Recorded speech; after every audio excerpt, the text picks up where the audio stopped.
Pemerintah bertemu sejumlah perwakilan mahasiswa di Istana Kepresidenan Jakarta. Dalam pertemuannya, keduanya membahas terkait tuntutan 17+8 yang menjadi fokus diskusi.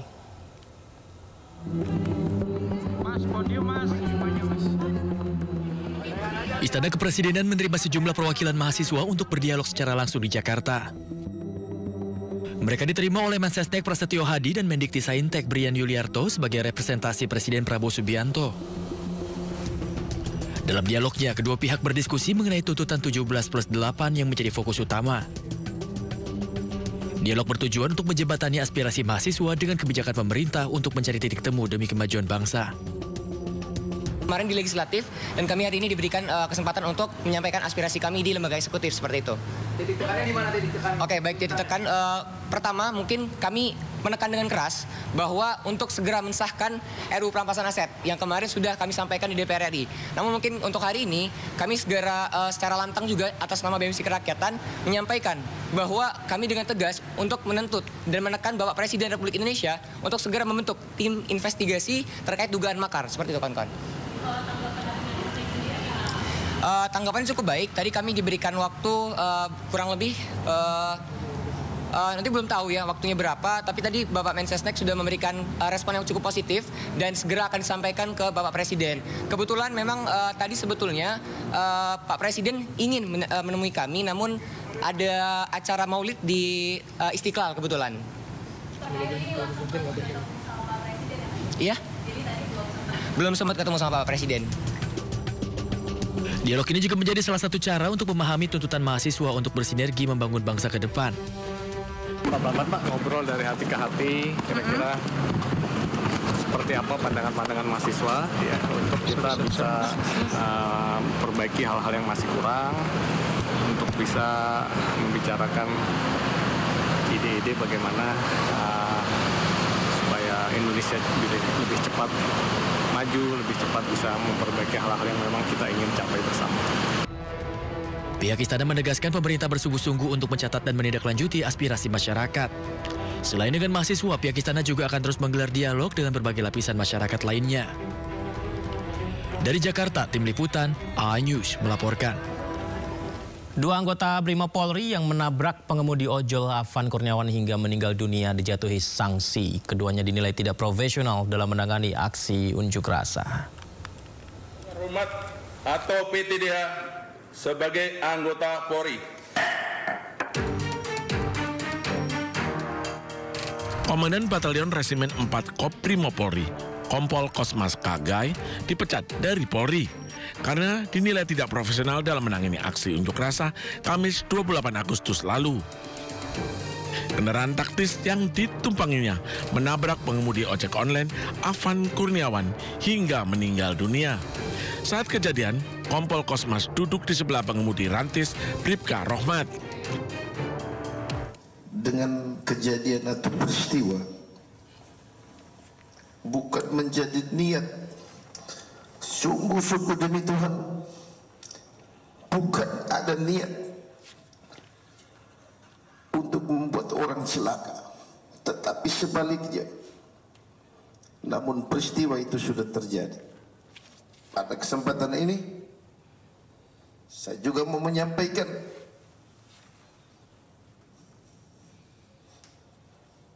duka cita yang mendalam kepada korban Afan Kurniawan serta keluarga besar. Sungguh-sungguh di luar dugaan, dan saya mengetahui ketika korban meninggal, ketika video viral. Sementara itu, pengemudi rantis Bribka Rohmat diberi sanksi demosi 7 tahun. Demosi adalah pemindahan anggota polisi ke jabatan yang lebih rendah. Jiwa kami tribrata untuk melindungi, melayani, dan melayani masyarakat yang mulia. Tidak ada niat sedikit pun kami yang mulia untuk mencederai, apalagi sampai menghilangkan nyawa yang mulia. Komisi Kode Etik Polri juga menggelar sidang etik kepada 5 anggota polisi lainnya yang saat insiden penabrakan turut menjadi penumpang dalam rantis. Tim Liputan iNews melaporkan. Ya, sebelumnya Divpropam Polri menetapkan pelanggaran berat dan sedang bagi 7 personel Brimob dalam kasus meninggalnya pengemudi ojek online Afan Kurniawan. 2 personel Brimob melakukan pelanggaran berat, sementara 5 personel Brimob lainnya dikenakan pelanggaran sedang.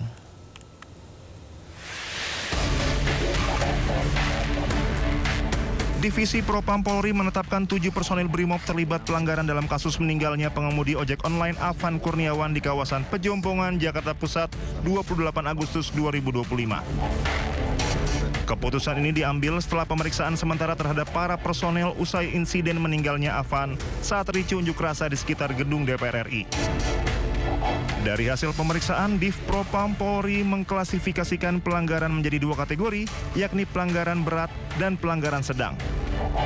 2 personil Kompol Kosmas Kajugae dan Bribka Rohmat melakukan pelanggaran berat karena berperan langsung sebagai pengemudi dan pendamping di kursi depan kendaraan taktis.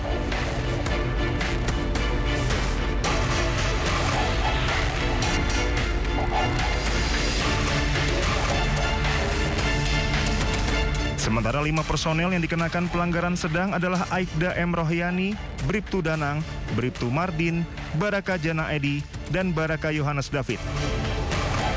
Mereka dinilai tidak memiliki kendali atas laju kendaraan namun tetap berkewajiban mematuhi prosedur operasional di lapangan.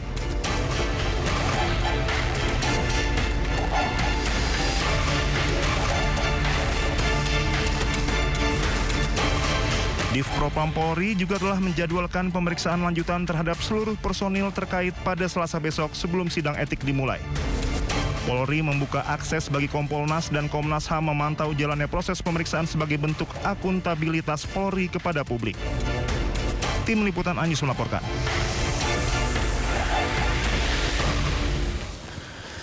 Pemirsa, gelombang tolak pemecatan Kosmas Kajugae penabrak Afan Kurniawan mencuat.